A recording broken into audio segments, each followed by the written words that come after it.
On September 10, 2024, I was designated as the officer in charge of the Bureau of Immigration. I then immediately initiated a formal investigation on the escape of Alice Go. As the officer in charge, Wala siya sa premises ng office na mismong ni-raid, pero nasa loob siya ng building kung nasaan yung that office is na the yun. information that we gathered, Your Honor. So, bakit daw po siya nandun sa building na yon?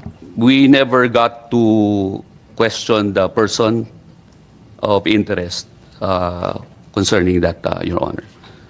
Hindi po namin na-establish ang any connection between him and the corporation that was raided, Your Honor.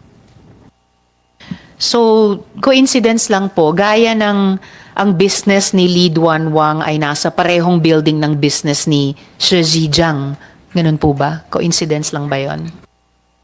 Hindi ko pa ho ma-establish, Your Honor, at this point. If it was merely coincidental. Sige po, balikan ko na lang po yun at another moment. So, dako po tayo dun sa pinakaunang tanong kung bakit nagsimula ang buong investigasyong ito nitong Subcommittee on Justice. Nasaan na po yung report, Commissioner? Yung report na pinangako ng Commissioner tungkol sa pagtakas ni Guo Huaping. Your Honor, I have the report right now, Your Honor. And we previously asked for permission to render this report using also a PowerPoint presentation.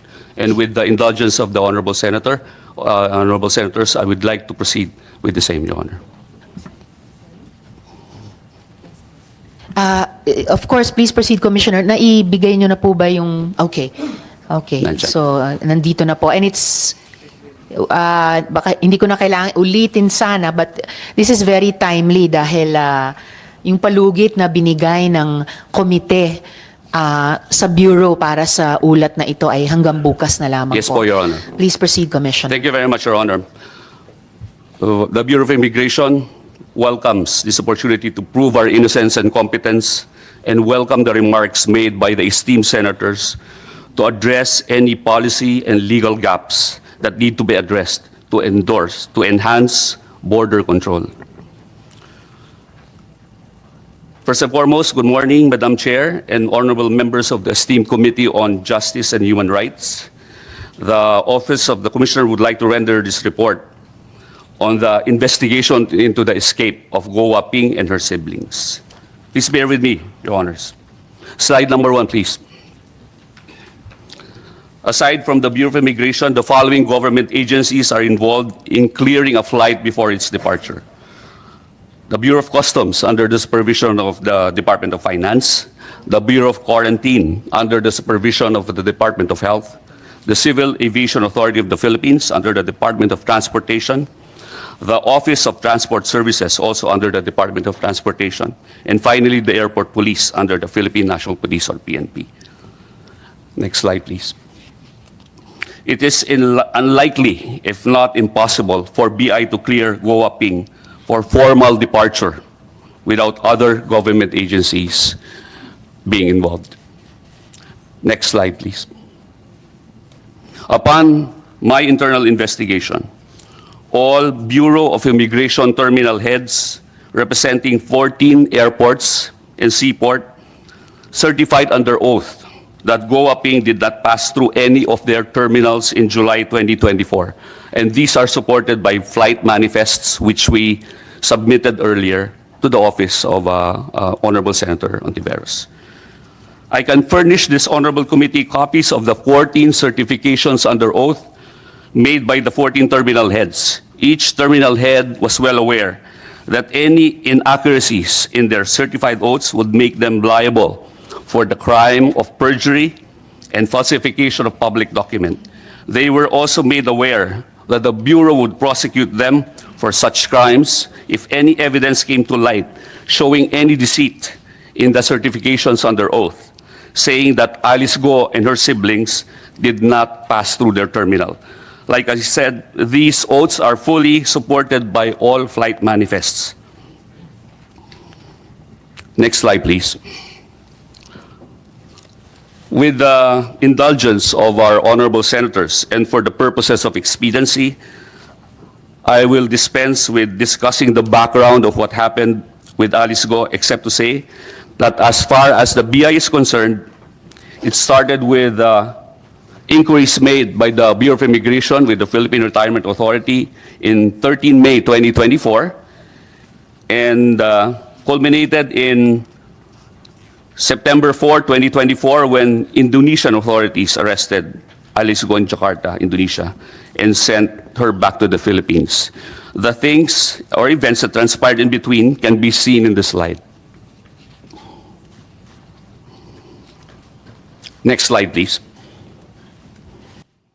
On September 10, 2024, I was designated as the officer in charge of the Bureau of Immigration. I then immediately initiated a formal investigation on the escape of Alice Go. As the officer in charge, I also pursued back-channel talks with foreign counterparts. In simpler terms, back-channeling means going through unofficial channels. For instance, through friends or other connections working in border control of the borders of the countries involved in this case. On September 26, 2024, I was appointed as the commissioner, which gave me the official authority to now conduct an official investigation. As the OIC, I did not possess the power to investigate this matter. Next slide, please. On November 5, 2024, we sent letters to our foreign counterparts working in border control, Homeland Security, and Home Affairs to inquire whether Alice Go had passed through their respective sovereign territories.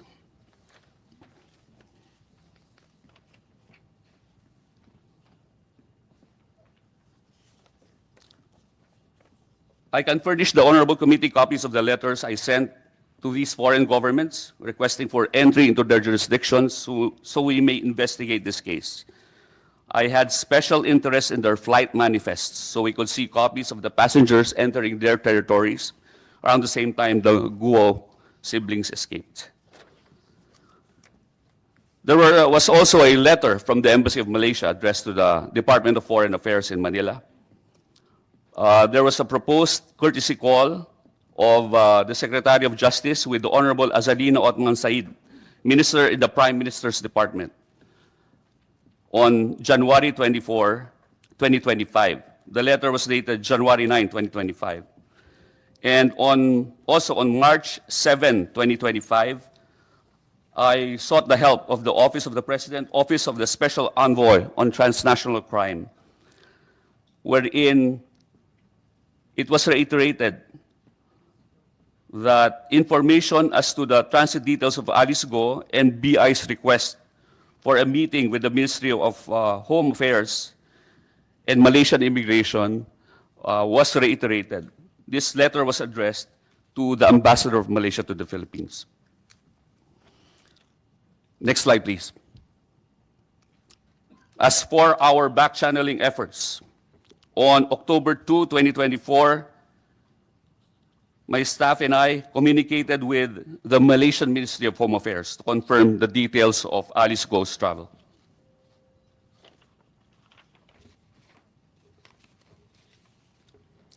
A reply was sent on October 3, 2024, wherein it was confirmed that Alice entered Malaysia by plane at Kuala Lumpur International Airport on 18 July 2024 at 12 noon using a social pass which expired last 18 August 2024.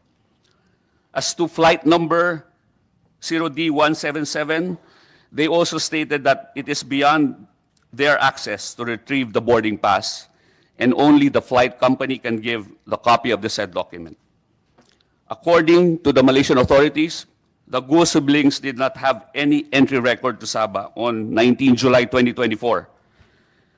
On 16 October 2024, we requested additional information regarding the flight details of Alice Go. We also requested a direct line of communication with the Malaysian Director General for Immigration. On October 17, 2024, we sent an email reiterating the October 16, 2024 request. And on October 28, 2024, we sent another email asking if the Commissioner and the Secretary of Justice could pay a courtesy call on the Director General. Thereafter, there was a change in leadership which occurred within Malaysian immigration, including that of the position of the Director General. On November 2024, we were advised by our contact, a former diplomat, that back channels would no longer work and that the Secretary of Justice has to write to the Department of Foreign Affairs to contact Malaysia. And on November 8, 2024, our Secretary of Justice wrote a letter to the DFA stating such request. And on November 19, 2024, the Department of Foreign Affairs replied to the letter of the Secretary of Justice. The Secretary of Justice and myself plan to go to Malaysia for a courtesy visit to the Minister of Home Affairs and the new Director General of Malaysian Immigration. This was initially scheduled on February 5 to 7 of 2025. There was also a request, a proposal coming from the Malaysian Embassy dated January 9, 2025 to schedule a courtesy visit with Honorable Azalina Othman Said, Minister in the Prime Minister's Department. Due to unforeseen circumstances, the courtesy call or courtesy visit to Malaysia had to be canceled, Your Honors.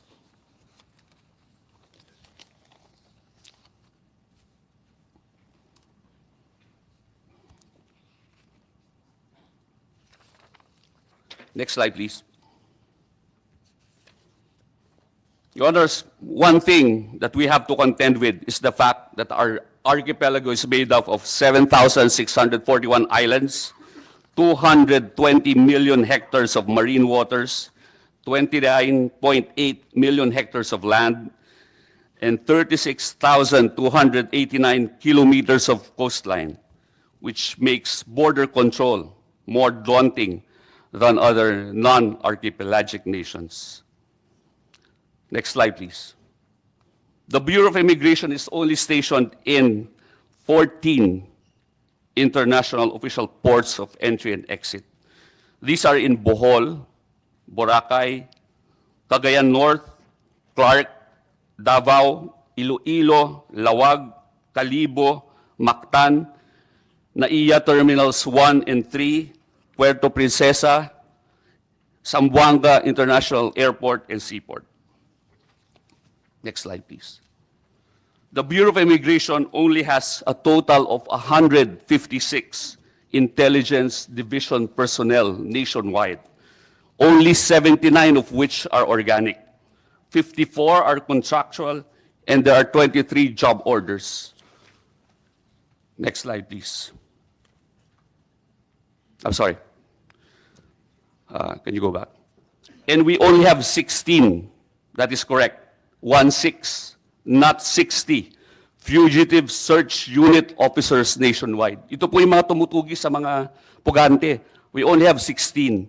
And there are 16 people who go after the fugitives in the whole country. And there are more regions in the Philippines than there are fugitive search unit officers. Logistically, the Bureau of Immigration is already at a very grave disadvantage. We are restricted by budgetary constraints and by the law, which is why we cannot hire more people to man our borders. Next slide, please. To illustrate, here is a photo of Luzon. All the red dots are unofficial ports of entry and exit, such as airstrips, seaports, and air bases left over by the American military and Navy. Airstrips for cargo, which small planes use, airstrips for aviation students, or those studying to become pilots who practice through small aircrafts. We have no presence in these private airstrips, Your Honors. We are not mandated to do that. Next slide, please. In Luzon alone, there are at least 127 unofficial or informal ports of entry and exit as indicated by the red dots. Can you go back, please? of which 33 are private airports and 94 are private seaports registered with the Philippine Ports Authority. The BI, let me reiterate, has no presence in these locations.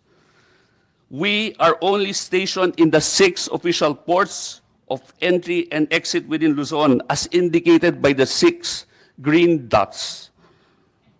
Next slide, please. In Visayas, there are at least 10 private airports and airstrips and 42 private seaports registered with the PPA, as indicated by the red dots. The BI, we are only stationed in 5 official ports of entry and exit in the Visayas, as indicated by the green dots. Next slide, please. In Mindanao, there are at least 33 private airports, airstrips, and 66 private seaports registered with the PPA, as indicated by the red dots. The BI is only stationed in 3 official ports of entry and exit, as indicated by the green dots. We are not allowed in the 99 private ports. And as stated, in Mindanao alone, we are only stationed in 3 ports and not allowed in the 99 private ports. Next slide, please. Alice Go most likely left the country via a backdoor exit and may have entered Sabah by crossing from Tawi-Tawi. Next slide, please. Why do we think she used the backdoor exit? The country has a porous border with a coastline of 36,289 kilometers. Difficult to monitor the whole stretch. Next slide, please. As per an interagency council against human trafficking study on backdoor exits, done 2024 and 2025, traffickers have resorted to trafficking by sea via backdoor exits because of strengthened implementation of anti-trafficking policies at airports and seaports. Meanwhile, monitoring of private wharves and ports where the Bureau of Immigration is not present remains a challenge. Moreover, the Ayakat study pointed out that locals of the Zamboanga, Sulu, and Tawi-Tawi areas have been known to travel to Sabah without undergoing passport clearance. Since then, they have been doing this since ancient times, since time immemorial. Next slide, please. Relating this to the incident involving former presidential spokesperson Attorney Harry Roque, who was cited in Tawi-Tawi at around 9:30 a.m. on September 2. And it was verified and confirmed that he was not cited within the town of Bongao after the initial sighting in the airport on September 2, that eventually on September 4, 2024, Attorney Roque arrived in the United Arab Emirates as confirmed by the Philippine ambassador to the UAE. Since Mr. Roque has no recorded departure in the BI's records, he likely took the same route as Alice Go in leaving the country by using a backdoor exit in Tawi-Tawi. Next slide, please. The BI continues to communicate with the intelligence community, particularly the National Intelligence Coordinating Agency, to determine the escape route of Alice Go. Next slide, please. In conclusion, any powerful individual backed by the POGOs or have access to funding and resources, such as the POGOs, can easily sneak out of our borders and enter other neighboring countries. The POGOs have numerous unofficial ports of exit to choose from in order to whisk away or hide their bosses or their criminal accomplices. This is why it has proven rather difficult for us to pinpoint the exact sea or airport that the POGOs used to allow Alice Go or even Attorney Roque to escape from.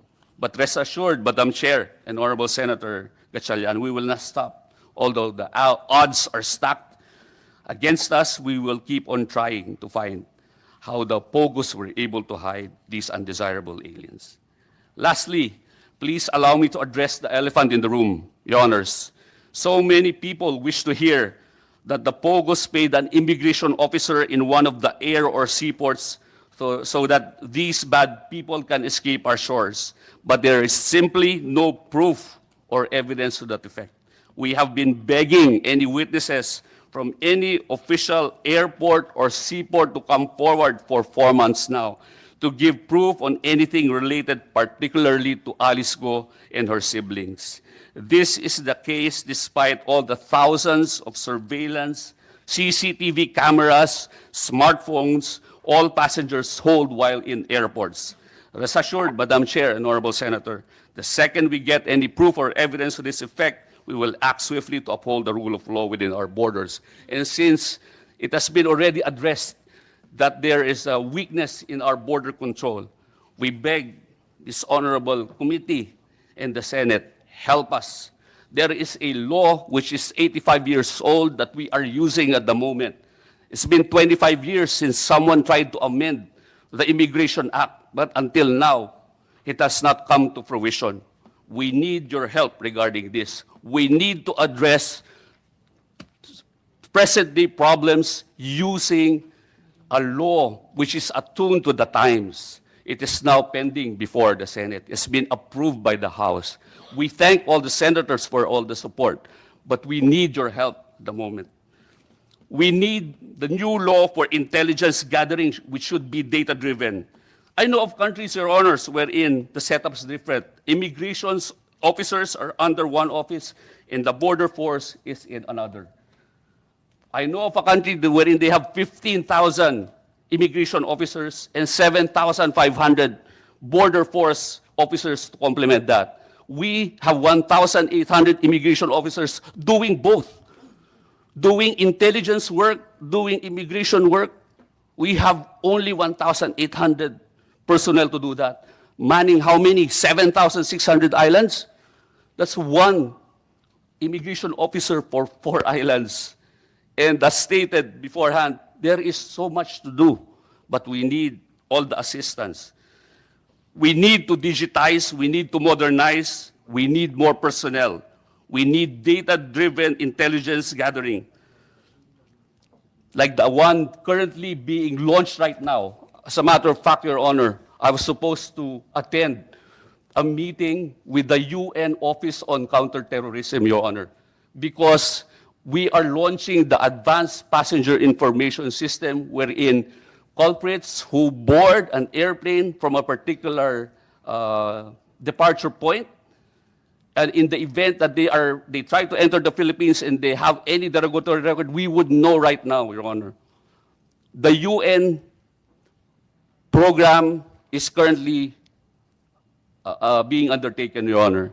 So we need programs like that. We need data-driven gathering of intelligence. We need the help of the Senate. That is all, Your Honor. Thank you very much for the opportunity. Thank you very much also, Commissioner. And of course, the Bureau